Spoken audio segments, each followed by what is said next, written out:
I chose Canada because I had no family here. So I was really interested in moving to a new country and making my own identity. So Okay. so we had some relatives in States, but no one who we knew was in Canada. And I was like, yeah, this is the place I want to go. Yeah. One of the other reasons was because in India, I used to have this really nice image of Canada and polar bears and whales, and I'm a big animal fan. Yeah. So that whole natural element of Canada always attracted me. And so I said I'll move to a place where I have no family, and I'll start my own world or identity there.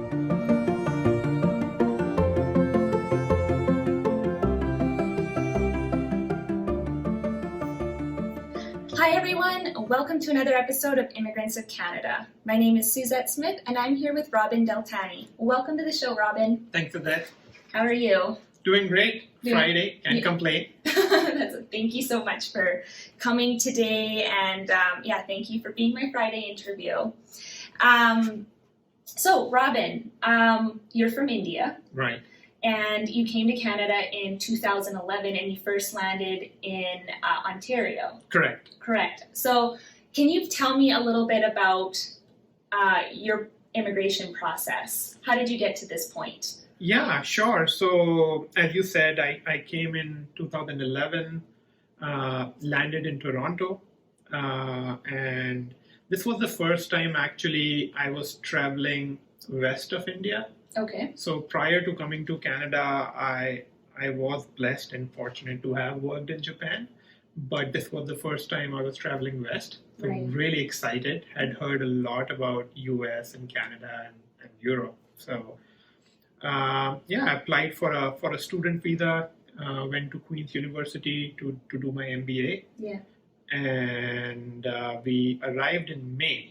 In May. In May, which was a great time to come to Canada because it was spring, just giving way to summer, and I just loved the fresh, crisp air when I walked out of the Toronto airport. I still remember there was a bus which was supposed to take us to Kingston, roughly 3 hours away from Toronto. Okay. So we just kind of waited outside, met a few of my fellow classmates on the flight itself. Mm-hmm.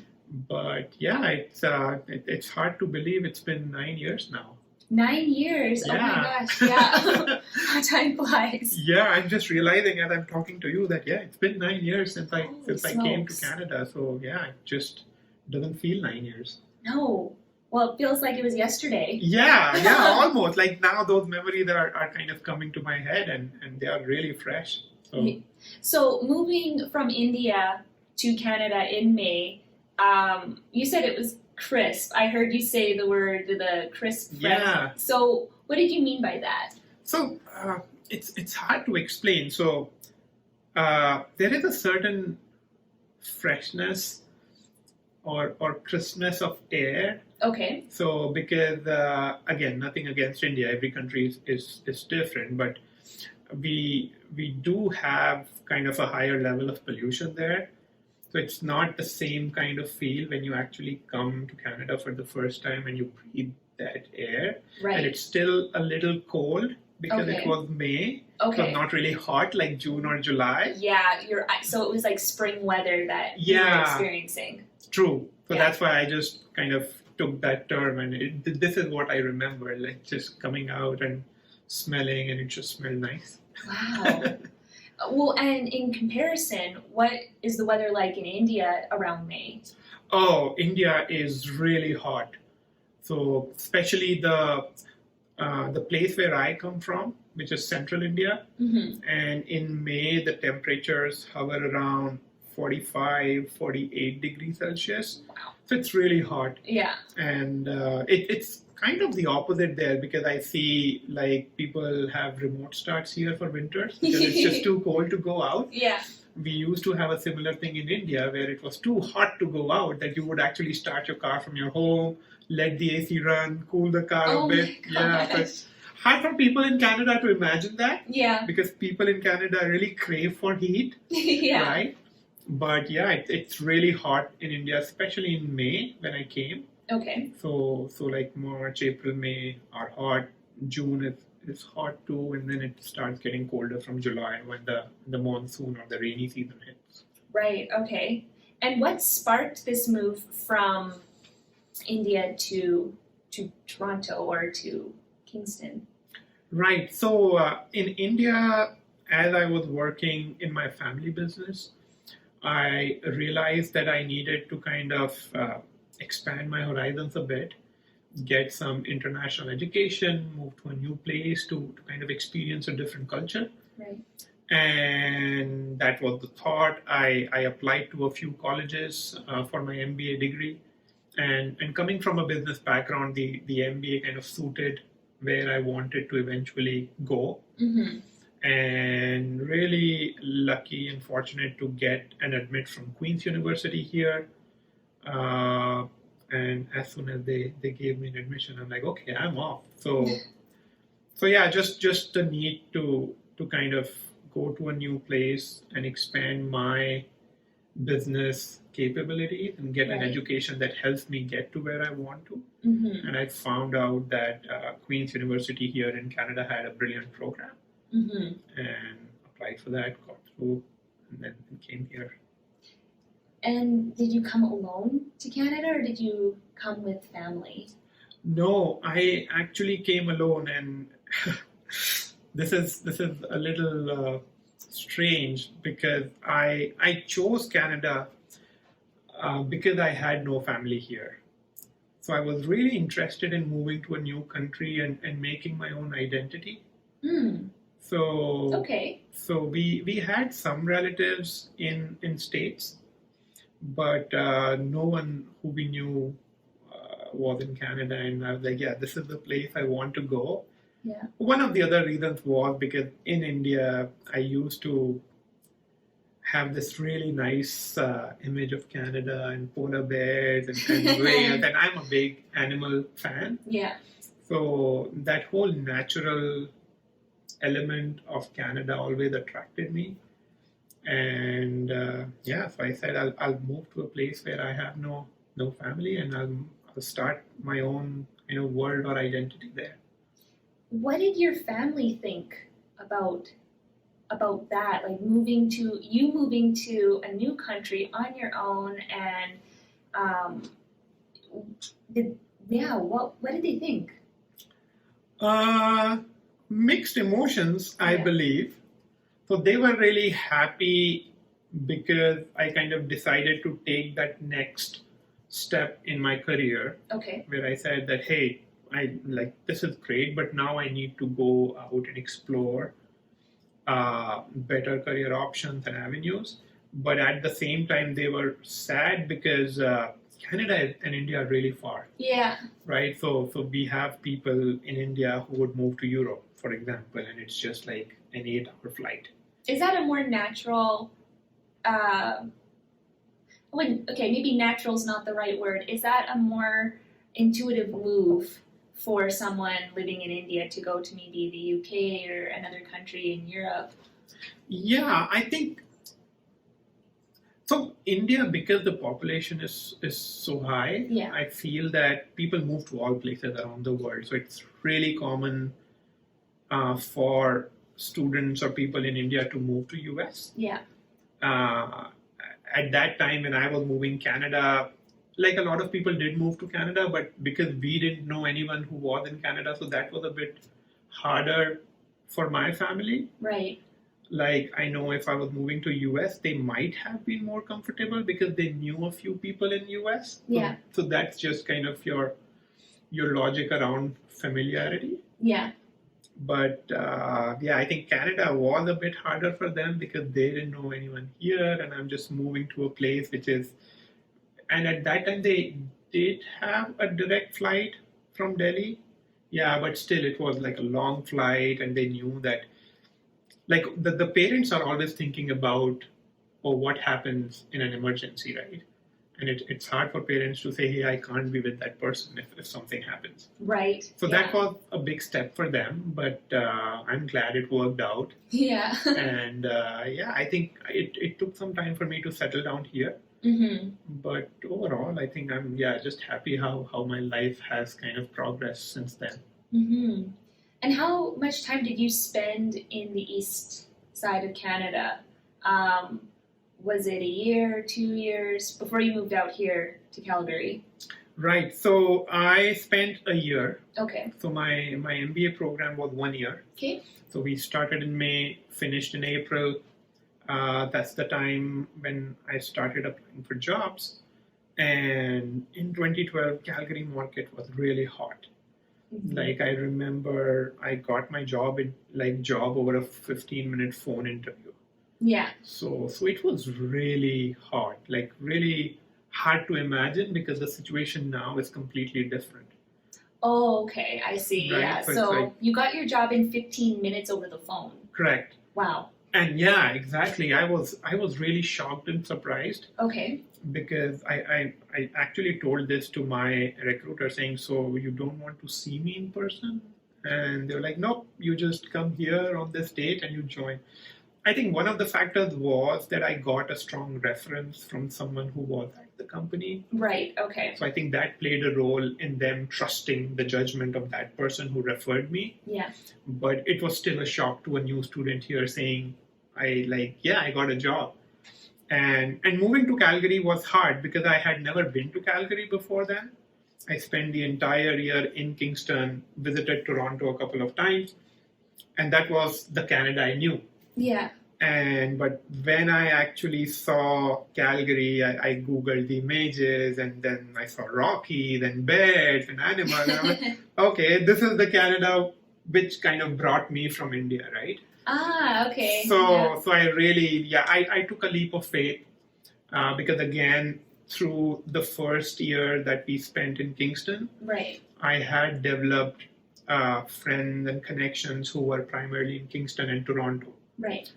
So that was kind of my second leap of faith to move to Calgary, which was a completely new place for me. Yeah. I knew just one person who referred me to the job. Okay. But apart from that, it was like starting from a blank slate. And I came here, got my apartment, started kind of working and finding my feet here. Mm-hmm. And again, really fortunate that I was able to come here and establish myself here. Just love Calgary.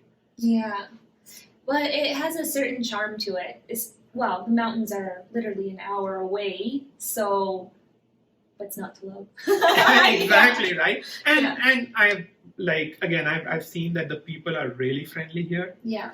I have experienced this at kind of different stages in my life that whenever I needed help, mm-hmm. I have always received the help I wanted. Right. So this was something which I kind of feel really strongly about Calgary and Alberta in general, right?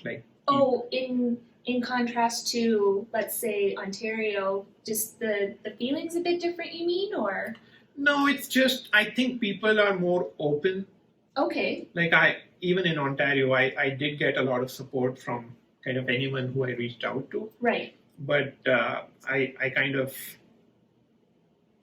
I feel that people in Calgary and Alberta are open, more open in general to just helping you connect with someone, and it takes lesser time. And I've seen that, and maybe it's because there is a different lifestyle here. Mm-hmm. What I've seen that people back in Ontario or Toronto are really they lead a really busy life. Yeah.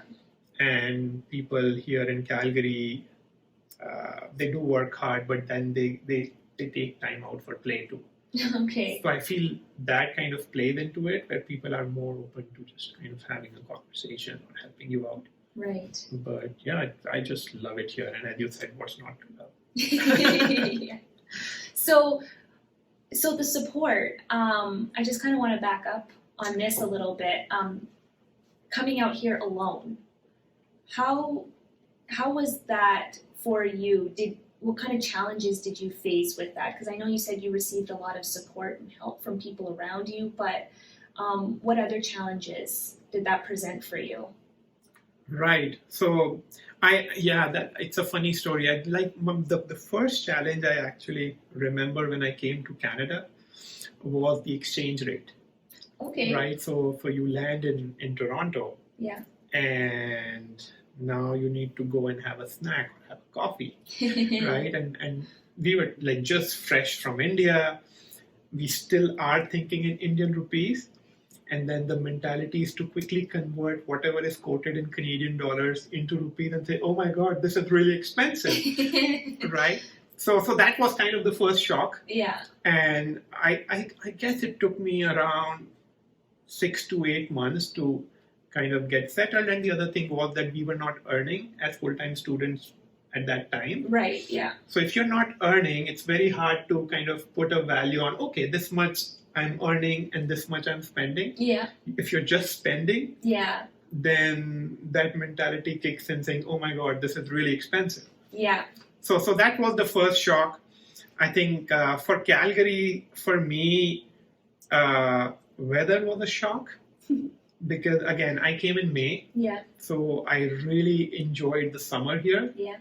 But the first winter was hard. Mm-hmm. The winters in Kingston, where I stayed the year before, were chilly too. Yeah. But they didn't last that long. Yeah, it's a different type of winter. True. Yeah. Comes in like short burst. Yeah. It's really cold, but it goes away after a month. Okay. Calgary, it kind of sustains. Prolongs Right. itself, yeah. But so that was kind of one big thing for me to adjust to. Right. And yeah, there were like small challenges getting a driver's license, right? How was driving in Canada in comparison to India? Again, I don't think people in India will like this answer, but it's so much better here, right? I think, and again, nothing against India, Of but course, yeah. It's just the way people drive. Yeah. And in Canada, what I've seen is people do adhere to laws. They are, in general, more compassionate towards other drivers. Yeah. Haven't seen that in India, and I used to drive in India, so now I know, like, oh my God, how did you, like, now I can't drive. Right now, I go to India and it's my brother who drives us around. Right. And it's just hard for me to now get back into that mentality where everything is go, go, go, and there's like no distance between cars and people are honking all around.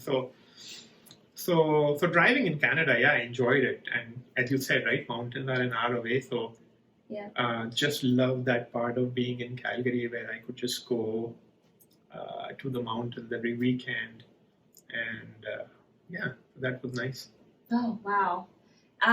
So coming out here in Calgary in 2012, starting work.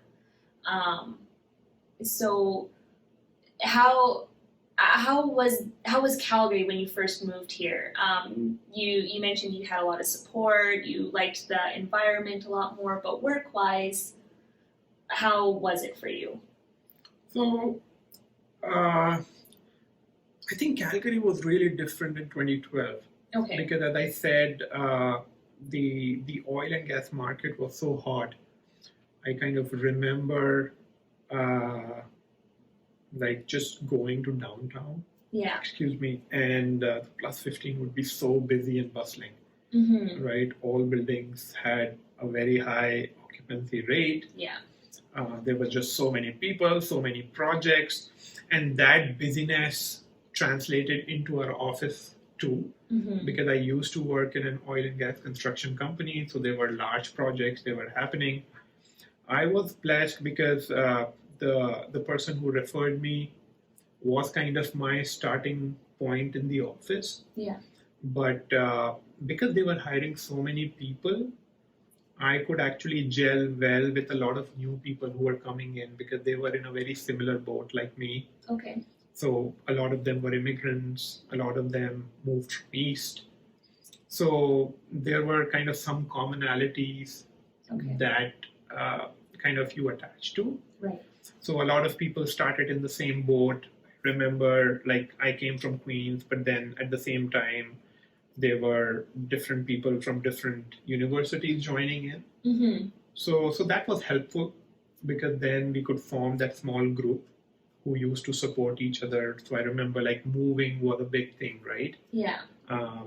When I moved to Calgary, I didn't know about IKEA, and I was just blown away when I went into an IKEA. Yeah. But then getting that stuff from IKEA back to home, and I don't think they offered home delivery back then. So it was hard. Yeah. But you figure out stuff, and that's when your support or the network you build kind of comes handy in, because someone would help you lift something, someone would help you get that stuff from the store. So that I helped, other people helped, and these kind of relationships grow. Right. So yeah, I just started from there. And to your question, the work was really busy. Yeah. It was really kind of go time for most oil and gas companies here. But I feel that Calgary provided me with a really good mix of work-life balance too. So I could actually go out to the mountains on the weekend and enjoy my time off with my friends. So really, really different from what it is right now. Yeah. Like I don't work in a big corporation now. But I can imagine that a lot of people in these organizations are struggling because the environment is such. Yeah. So, from your work, how in oil and gas, how did you end up here creating Nicerr? Right. So I spent around 5 years in the oil and gas sector. Right. And towards, I would say, the end of 2016 or beginning of 2017, I had always been interested in entrepreneurship. Right. Even in India, I did start my own company as a junior undergrad. Okay. And in Canada, when I came here, as you said, took some time to find my feet. Yeah. And then I started getting interested into the entrepreneurship space again. Yeah. And in 2017, a really good opportunity came my way where there was a technology startup here. Okay. Who were actually kind of working at the intersection of technology and construction space in oil and gas. All right. So I could actually use my experience from the oil and gas industry and bring it to this technology startup. So in 2017, I joined the startup, worked for around 2 years there. Okay. But all the while I was working in that technology startup, what I observed was that most of the conversations that we had around technology, they revolved around automation or increasing productivity or getting more money or increasing the subscription price. And not a lot of conversations happened around social impact. Right. Right. And I always had that at the back of my mind, saying, hey, we have great technology. Okay. But we still have so many people suffering in the world. And why is there this big disconnect? Right? I know some great organizations in the world are doing a lot in terms of kind of providing technology to the needy, but I still felt that there is a big disconnect. Yeah. And there is a great example in Calgary, like Navity. Okay. Amazing organization. They are in the business of doing good, and what they have proven is you can do good, you can make profit, and you can have great employees working for you. Okay.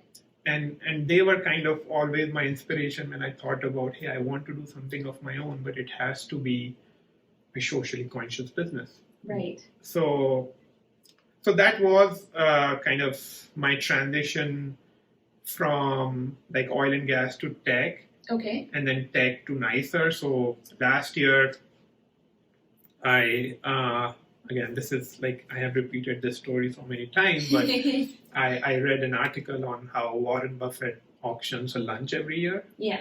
For a charity he supports, and the winning bid last year was $4.7 million. And that blew me away. Yeah. And like $5 million to just kind of meet someone for lunch. Yeah. But then I asked myself a question, why only Buffett? Right? There are so many people in this world who have great experiences, great expertise, great knowledge, and what if they started sharing that for a charity they support. Right.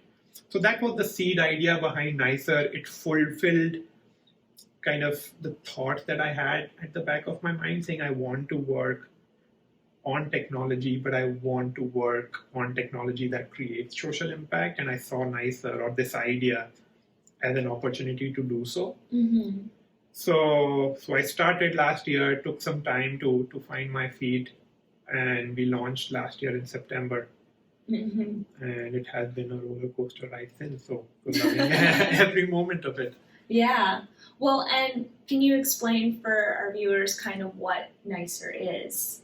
Sure. So Nicerr is a platform where people can come to seek expert advice. Okay. And we connect them with business leaders, experienced professionals, or subject matter experts for a small fee. Okay. But that fee goes towards a charity this expert supports. Right. So this is a different model. Okay.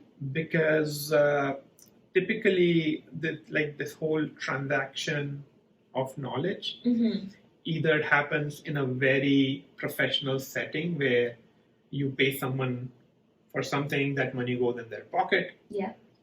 Or you actually approach someone through your connections on LinkedIn or email or whatever, and then that person gives you advice for free. Right. So we thought that there's a need for people to be able to get advice fast, but also show a certain form of commitment or buy-in. Because what we found out that a lot of great people who have done amazing things in their life, they're not looking to make small amounts of money by advising others. Right.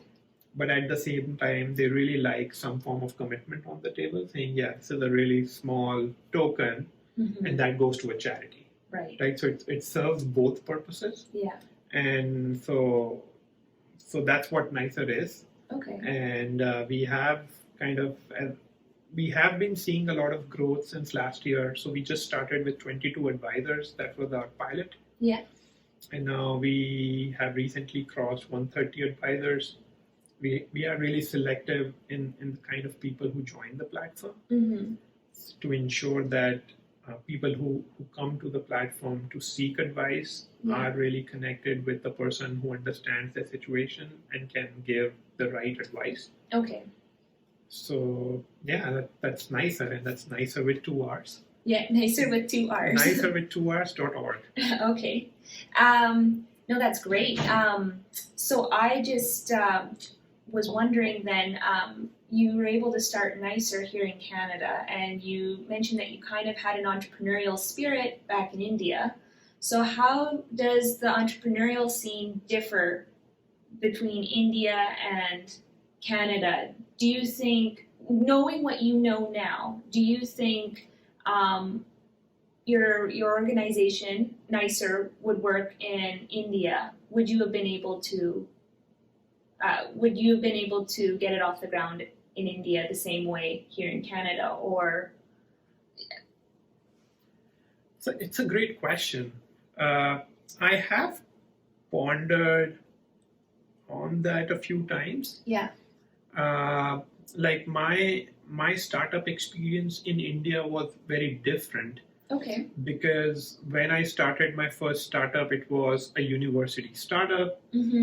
3 or 4 friends come together. You hack out something, you prove it out, and then it seems to work. Right. Okay. So there is kind of a really, how should I put it? There's not a lot at risk. Right. Okay. When you're starting in university. Yeah. And I was blessed to be in do my bachelor's in a great university in India. So that was kind of very different. When I came to Canada, I think one of the things that I kind of realized that the focus is, how should I put it? It's in my mind, but I'm unable to find words for it. So there is a different hustle mentality in India. Okay. Yeah. Because most people in India have to struggle for where they are. Okay. Like it's a They have to work hard to get what they have, basically. right. Yeah. Okay. So even like just because there are so many people and so less resources, Mm-hmm. it's always a struggle to get what you want. Yeah. Right? Like for example, the university I went to, around 3 million people take the exam, Mm-hmm. and I think 3,000 people get in. Yeah. So it's a very different and very competitive Yeah. environment. Mm-hmm. But if you compare that to Canada, I think the focus is more on how do you start it right. I feel that there is a lot more support here in terms of people who want to start something on their own, great organizations, great accelerators. Mm-hmm. There are places you could go and seek support, while in India, and things might have changed because I left India 9 years ago, and I see the whole startup ecosystem has dramatically changed in India too. Okay. So we see a lot of new startups getting funding. So I'm sure that their ecosystem has changed too. It's just that in 2006, when I started my startup, again, it was 14 years ago, right? So the ecosystem was completely different. Yeah. And I'm comparing that ecosystem to what it is in Canada in 2019 and 2020. Right. But I found there was a lot of support locally, and I touched upon that fact earlier that people were really open. Mm-hmm. So I actually reached out to a lot of people saying, hey, I just want half an hour of your time. Yeah. And to my surprise, a lot of people agreed.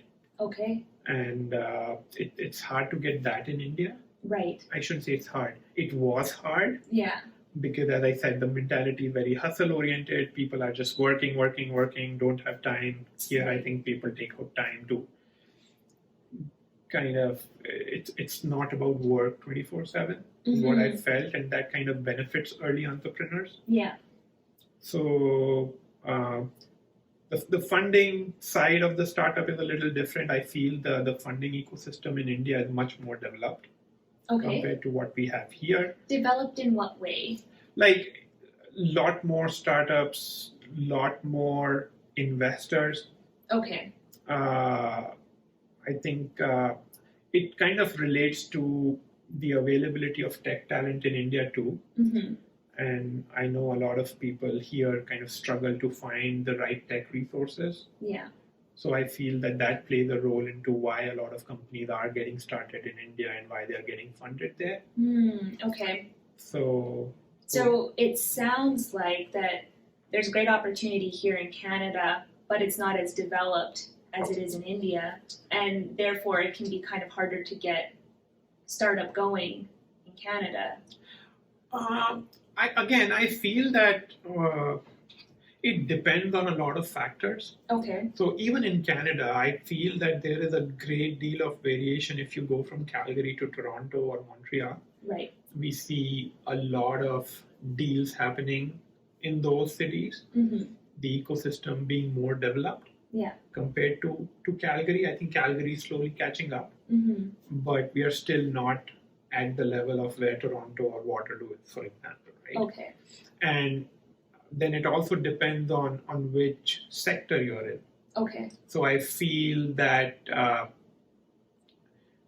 Canadian, like in Canada, people who are starting up their ventures in AI or machine learning or advanced analytics space, they are actually finding the talent they need.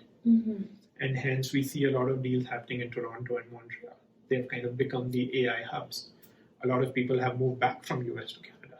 Right? Okay. So it's very sector specific too. Okay. I think ed tech is a great example where India, just because of its sheer population, is seeing an explosion in ed tech companies.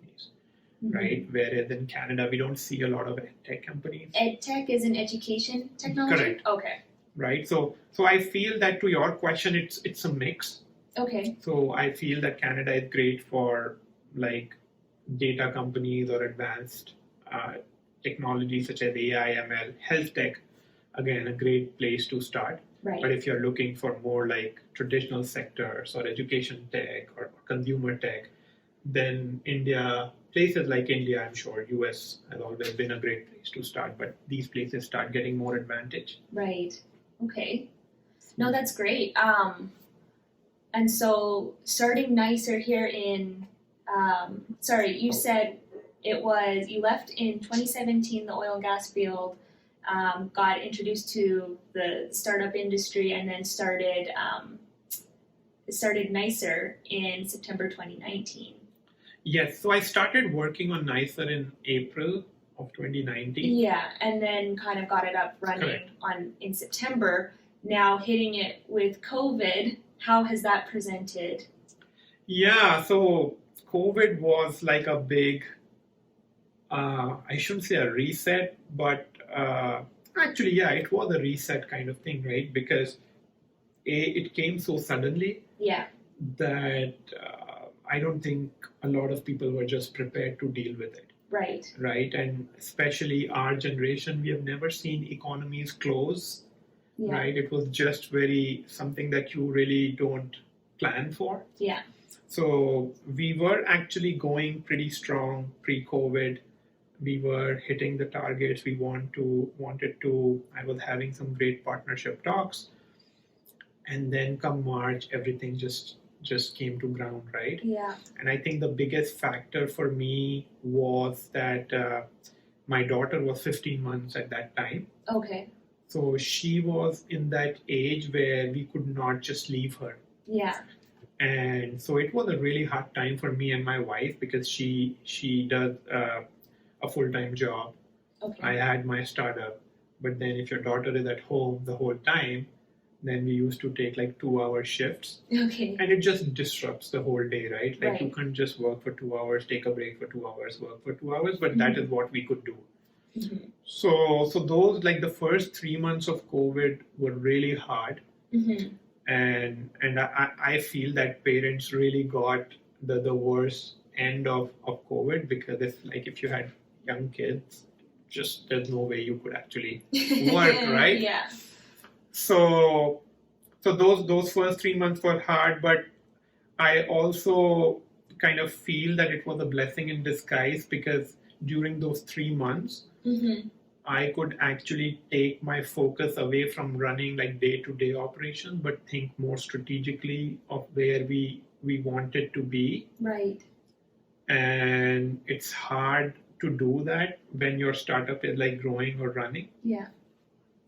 So took a kind of a break per se from the normal operations. Yeah. And I used that whole downtime to increase capacity. So hired a few team members. We pre-COVID, Nicerr used to be a very in-person platform. Yeah.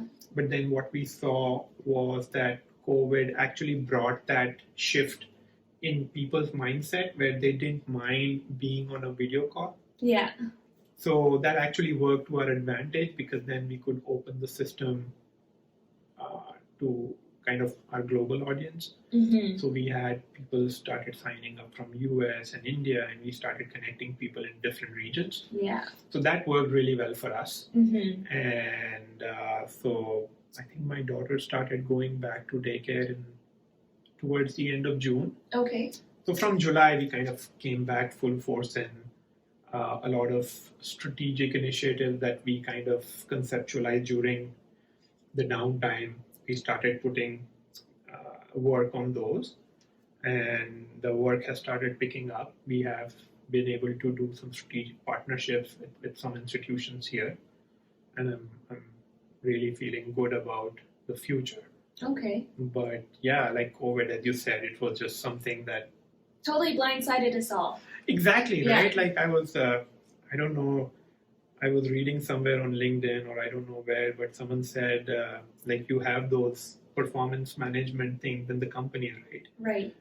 And someone wrote a note saying, whatever you wrote in the question, where do you see yourself 5 years from now? Everyone was wrong. Yeah. Yeah. So yeah, as you said, right, completely blindsided. It just came out and it just hit so fast. Mm-hmm. But but I'm feel really fortunate to be in Canada Yeah. because I genuinely feel that we as a nation have handled this crisis really well Okay. compared to some other countries that we see. Mm-hmm. So really fortunate to be here and just holding on and hoping this goes away really soon. Right, of course. So again, with the COVID outbreak, and you said you felt that Canada handled the situation really well. In contrast, I know that you still have family in India. So how has COVID affected them? Like how, I'm sure not only with business stress during this season, but you probably had familial stress as Correct. well. So can you tell me a little bit more about that? Yeah, sure. So I think as I told you, right, the reason I chose Canada was because I knew no one here. Right. And that kind of backfires in situations like this. Yeah. Because both me and my wife, we have all our families in India. Okay. And like the family is aging, and India as a country, I just think that because of the population density, it's so hard to control something like this. Yeah. I think they were doing pretty well in the initial stages where they did shut down a lot of businesses. Right.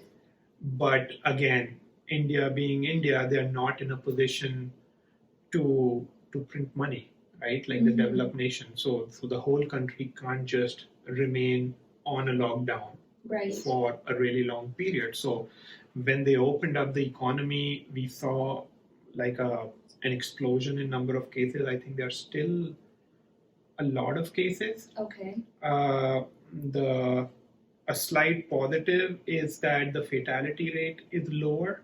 Interesting. Yeah, and that's interesting. The population's so high in India, 1 billion, 1.2 billion? 1.3, yeah. 1.3 billion. Canada, 36 million. Correct. So how does that work? Yeah, so I was actually discussing this, kind of we were just brainstorming, and the lady on the other side said the same thing, saying, I'm like, she was just wondering why the fatality rate is low. Yeah. And there were like a lot of assumptions thrown around because we don't know for sure. Mm-hmm. But I think one of the things that I was reading somewhere is that as a virus kind of mutates, the deadlier strain has already killed the host. Oh, okay. So the possibility of a deadlier strain mutating is lower than the possibility of a harmless strain. I see, okay. So if we see the history, this is how other viruses have kind of propagated. Okay. So that was one theory which kind of sounded credible to me. The other theory was that we as Indians have a very different diet. Okay. So there are a lot of natural ingredients or components that we eat on a regular basis, like turmeric. Okay. And a lot of researchers are now finding out that like herbs like turmeric are really good at fighting virus and herbs stuff. Are really good. Yeah, so that's what kind of one theory is, that because Indians eat a lot of these things as a part of their regular diet, maybe that's the reason, we don't know. Interesting. But so that's a small silver lining, but we still are very anxious and very worried about our families there. Yeah. Because it hasn't kind of come to a place where we would feel comfortable. Yeah. Like every time someone has a fever in the family, it's like a very anxious time for us. Right. And it was, as you said, like it was not just us, but the family. And unfortunately, can't do anything about it. So we have kind of learned to live with it. Yeah. And but I'm just hoping that this whole thing passes, or at least gets to a place where we are more comfortable with it. Of course. Do you foresee in the future having your parents come to Canada, or will they always stay in India, or how does that? Yeah, we've had this discussion before, and they don't want to come to Canada because they have spent their entire life. Yeah. They have built those kind of social connections and bonds. Yeah, it's home. It's home, right? And even like the way they work there, right? So it's so different, right? Yeah. Like I joke with my friends. Actually, it's not a joke; it's true. So when I actually came to Canada, right, in Kingston, I remember being on call with my family. I think it was just 2 months in Kingston or 3 months, and I was having a call, and my family said, "Hey, so you don't miss me? You don't miss us?" And I'm like, "I miss you, but I miss the person more who used to iron my clothes in India, right?" Yeah. So it's like we were so in India, the working style is so different because Yeah. you have domestic help. You're not supposed to do a lot of work that we in Canada have to do. Right. And I think if a person has spent like almost all their life in a certain way, it's hard for them to come here and just adjust. Yeah. And like as parents are aging, I think for them it's more like enjoying the fruits of their labor and just not working as hard. So yeah, I think they won't be coming here. So do you and your wife and your family, your daughter, your wife, do you make trips to India frequently? Pre-COVID, of course. Yeah. So yeah, we make like we used to make one trip every year, sort of thing. Okay. And we had plans to meet up this year too. Yeah. The plan was that my family and we were going to meet in US. Right. Because they have been to Canada before. And they said, hey, we want to visit a new place. So we said, hey, US is good. We can just come there and you can fly here and we can do a 2-week, 3-week trip there. That all got kind of spoiled. And we were also planning to go this winter, which now we don't have any plans. So it's typically once every 1 year, like either we would go to India or someone from India would come and visit us. And going to India to visit, how does that feel? Coming, like switching back from Canada, going back home, what do you, how does that feel? Yeah, great question. And I think the first thing that hits you is the driving. Okay. At least for me. Okay. Right, because the moment you get out of the airport, actually the first thing that hits you is the number of people. Okay. Right, because in Canada, as you said, you're not just used to being around so many people in a confined place. And when you get off the flight in India, it's like just people everywhere, right? So, and then the second thing that hits you is the driving, because you go out of the airport, you take a cab or somewhere to a hotel or someplace. If you want to stay in like Delhi or Mumbai, or if I go home, then I have to go from like my airport to my home, and it just drives me nuts. Yeah. Like I just find it so hard to adjust to all the honking. Okay. And it's like a constant honk, and people are really like they're really impatient. Okay. To get to where they want. Right. So well, why is that impatience there? As I said, a theory. Yeah. So my theory is that, as I said, like most people in India are not brought up in abundance. Okay. So they have to fight for everything. Okay. So there is like you need to. How should I put it? I like for example, right? If you have to be in your office at 8, you have the option of getting up at 6 and getting to your office at 8. Yeah. But most people would get up at 7, 7:15 because they slept late last night. Okay. Just the whole thing, right? So I think that's the mentality of doing things fast. I think impatience is something which is built into people, and I've seen that change in myself too. Okay. Like when I came from India, I was really impatient, right? Like just I thought, oh my God, why are people here so slow? Why are people like, why don't they see the urgency in this? And then I actually started transitioning, right? Right. And now I value that patience, that ease, saying, yeah, we don't need to like, okay, I can get up 5 minutes early, but I don't have to jump a red light. Yeah. Right. So I don't think that people in India, the way they have been brought up, Mm-hmm. it's like, impatience and hustle is the only thing that you do, and this is the only thing that gets you to the next step. Mm-hmm. So I feel, but again, that's my theory. Yeah, these are all theories, of course. Yeah. But yeah, so driving hits hard.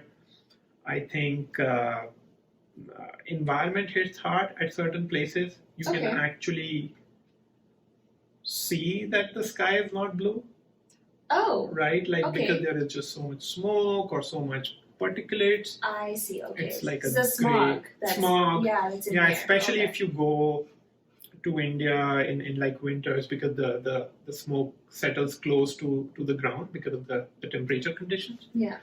So this is something that hits you hard. It's like, it's a very different experience. Right. But I feel that once you meet your family, it's all taken care of. Of course. The good thing is you get like helps and you don't have to cook your food or clean your dishes, which is great. Yeah, you're on a little mini vacation. Yeah, You're going to visit your family. You're going back to your roots, but you're on vacation. that's true. Yeah. Exactly. So, and then like we as a family generally go out Okay. to different places in India, and we would have like a mini vacation. Okay. Yeah. So we would go to jungles, see some tigers and all that. So luckily my family is also very much into wildlife. So that's funny because in India there's tigers, and in Canada you were excited to see the bears. Correct. Oh, Yeah. My brother is a wildlife maniac. I think he's a bigger wildlife maniac than me. Okay. And he just like every year we have bears coming out of hibernation. Mm. He just gets so excited, like, oh, I should come to Canada. I want to see bears. I want to see bears. And Oh my Yeah. gosh, but if you ever came across a bear, the thing is, when you talk to people who don't live in Canada, they think, oh, cool, bears and the moose and deer, just going off the mountain goats, Right. And they're like, I want to see a bear, and you're like, well, I don't know. If you actually came across one in a hike, that would be- that's a different story. that's scary. So you Yeah, have to be prepared. of course, yeah. But yeah, I'm like I think since my daughter has been born, my trips to Kananaskis have decreased like a lot. Right. Okay. But I used to go to Kananaskis every weekend, and I would spot some bears, and Wow. I have spotted like 10, 15 bears in just one trip. Mm-hmm. So I would actually go and then put pictures, and I'll make my brother jealous. He does the same with tigers. I'll one up you. Yeah, exactly. Yeah. So we are just trying to exchange pictures. I'll send pictures of bears, and he would send pictures of tigers. And So you're going to the mountains, and he's going to the jungle. correct. Yeah. That's awesome. Yeah. So the place where my family stays, Mm-hmm. it's just a 4-hour drive from Okay. the jungle where there are tigers. Okay. So, but I think it's a very regulated environment in India compared to here, where you can just drive. Yeah. There you have to book a safari. You have to go into the jungle in I a vehicle with a guide. Okay. So it's a more formal process. Mm-hmm. So he has to plan, and for me it's just on the whim saying, hey, I'm driving to see some bears. Yeah. One up. Yeah. I'll send you a picture. Yeah. Yeah. So yeah, it's been awesome. Wow. And I was wondering, how did you meet your wife here in Canada? Yeah, actually I didn't meet her in Canada. Oh, okay. I met her in New York. Oh, all right. So some people call me the greatest salesman of the world because I was able to convince her to move from New York to Calgary. Yeah. But yeah, so me, like my wife and I, we were introduced through our families. Okay. And I went to New York to meet her, spent 4 days, I believe. Mm-hmm. And we liked each other, we took a vacation, and then we got married the same year. Okay. And then, yeah, she came to Calgary in 2014. Okay. So what did she think? What was her first impression of Calgary? Because New York is a city of 8 million, Correct. I think, just off the top of my head, and then you've got Calgary of 1.2 million. Correct. So. Yeah, she hated me for the first year. Oh. Because, as you said, right, like New York. She was working there, and she led a really busy life. Where I think she was staying in New Jersey or Jersey City. She would take 2 subways to Manhattan, work in a bank, come back. So really busy lifestyle. And she comes to Calgary, so she doesn't know anyone, right? So I think that's really, it hits you in a big way. Right, yeah. Hey, I just don't know anyone. Yeah. And then second, she was so used to such a busy lifestyle, and Calgary was relaxed, and hey, it's just like a very different vibe. Yeah. So it took her a year to come around. And Yeah. I think what really helped was that during the summer, so she came here in winter, she came here in January. That's never a good time to come to Canada, let's be honest. I agree. But Yeah. I feel that if people don't come here in winter, they don't know that they need to make the most of the summer. If you come here in summer, you're like, okay, this is nice, but you don't know how You're in for important. a rude awakening. Exactly, Yeah. right? So we actually went out a lot that summer. We hiked. She actually, that was the first time for her where she was going into the outdoors that much. Yeah. Like to mountains, hiking. She took on paddleboarding. Oh, So okay. she actually started enjoying Calgary because she could never get this in New York. Yeah. And 1 year down the line, she was like, okay, this is awesome. And she loves Calgary as much as I do. Yeah. And over the years, we have developed a kind of small social group. We met a few folks who were in a similar journey of life as we were in, just got married, now trying to explore as couples. So we were fortunate to be in that group. And now for us, it's hard to say, hey, like, I don't think we could live anywhere else but Calgary. Really? Yeah, it's like it grows on you, right? Yeah. So we have kind of these conversations sometimes. Hey, do we want to experience a new city? And we're like, nope, No. yeah. Wow. So That's amazing. yeah, and again, I think she started liking outdoors. We now have a group, so she feels really secure here. So that was a 1 year process for me, for her too. For me, mostly. Yeah. Oh, that's But yeah, it all worked well, so I'm happy. wow. That's incredible to hear, and I'm so pleased to hear that because I think what a lot of people think about when they think about Canada are the big cities, Toronto, Correct. Montreal, and Vancouver. No one really thinks about Calgary or Edmonton, or maybe some people I've heard of Halifax, but you don't really think about Canada when you hear those cities. You just think of the main cities. Correct. So this is really good to hear that Calgary has really worked out for you guys in the end. Yeah, it actually has. As I said, we just love the ability to drive wherever we want. Yeah. Because my friends in Toronto don't have this luxury, Okay. right? It's like it's so hard to drive into downtown in Toronto. The Just crazy. congested? Yeah. The traffic is crazy. The wait times are crazy. The parking is crazy. So we, like my wife and I, we love the fact that we can drive anywhere we want. Just takes half an hour really from one corner of the city to another. Right. So nothing is too far. Yeah. And the mountains are just an hour away if you just want to take a break from city and just go and chill. And then there are so many awesome things around us. It's not just mountains to the west, right? Yeah. We love driving to south, to Watertown. Yeah. We love driving to US, Right. So yeah. I have actually driven into Alaska. Oh, okay. So Fun. we flew into Whitehorse and we just drove into Anchorage. Mm-hmm. So I feel, to your point, that a lot of people just have this image of Toronto or Montreal or Vancouver when they see Canada. Yeah. But places like Calgary have so much to offer. Right. So then, on that note, just to wrap up, what would you say to a newcomer that came to Canada, and specifically Calgary? How would you describe Calgary to them? Just go ahead. Yeah, so like one of the key things which I recommend to all people who are either considering moving to Canada or who are moving to Canada, is just asking them to be open. Okay. Because a lot of times what I have felt is that newcomers to Canada just feel that they should be accepted. Okay.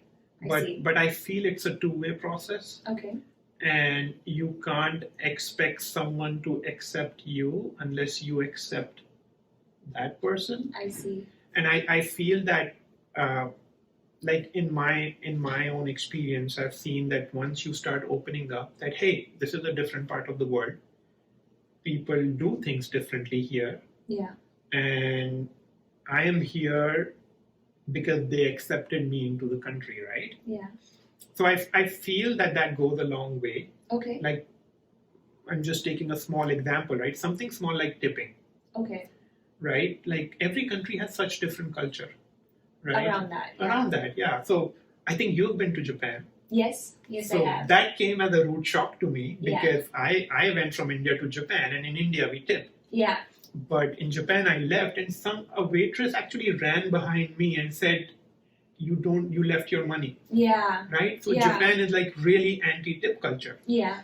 And so when people come to Canada, and I was actually lucky because there was a girl in my MBA program Okay. who worked as a waitress before, Right. and she explained to me that Okay. Robin, the way Canadian thing works is the servers are not paid the real salary because they're expected to make some of them through the service they provide you. Yeah.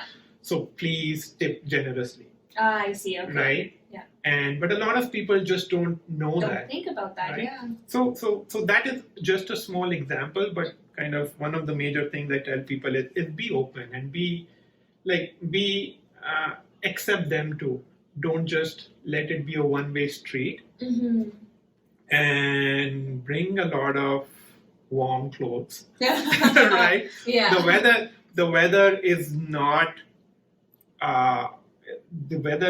great, but I feel that I shouldn't say the weather is not great. I should say that the weather is great if you accept it again. Yeah. Right? Like I see a lot of people who will spend their entire winter at home, and I would tell them just get out. Yeah. Right? Like wear clothes, get out, have fun in snow, because the more you start accepting the weather, the more the weather starts accepting you. Yeah. So I just tell this to people, think you need to get out. Mm-hmm. Right? Canada, I feel, is a country for people who love outdoors. Yeah. And if you love outdoors, you're going to love this place because the summers are amazing, the winters are too, if you actually get into a winter sport or something like that. Mm-hmm.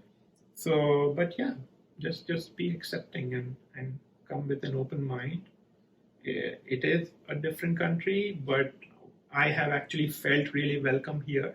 Okay, that's because a lot of, I won't name the country, but a lot of my friends who have been to other countries have faced a lot of difficulties in kind of settling down. Right. Whether it was certain kind of racial discrimination or other kinds that they faced. Right. And I actually am blessed that I haven't faced a lot of that here. Okay. I have felt that people are really accepting of newcomers and really welcoming. Okay. So, right yeah. on. Yeah. So, well, thank you, Robin. So where can we find you? yeah, so I am there on LinkedIn. LinkedIn, Robin Daultani, everyone. Yeah, so the last time I checked, there were not a lot of Robin Daultanis. Okay. So it's highly likely that if people put Robin Daultani in LinkedIn, they will find me. Okay. And that's where I kind of operate the most right now. Okay. So I'm not on other social media right now. All right. Like I should say I am, but not actively operating those. But yeah, LinkedIn is where you can find me. All right. Well, thank you very much, Robin, for chatting with me today. And yeah, it was a pleasure to have you on the show. Yeah, no, thank you so much, Suzette, for giving me this opportunity to kind of sit across from you and have a chat. And I feel that your show, Immigrants of Canada, is actually putting much needed spotlight on people's journeys and struggles who've come to Canada, and everyone has a different story. And it's great that you're going with this initiative, and I wish you all the best. Well, thank you so much. Thank you. Hey everyone, and thanks for watching. If you like this story and want to listen to more inspiring immigrant stories, make sure you subscribe and click that notification bell.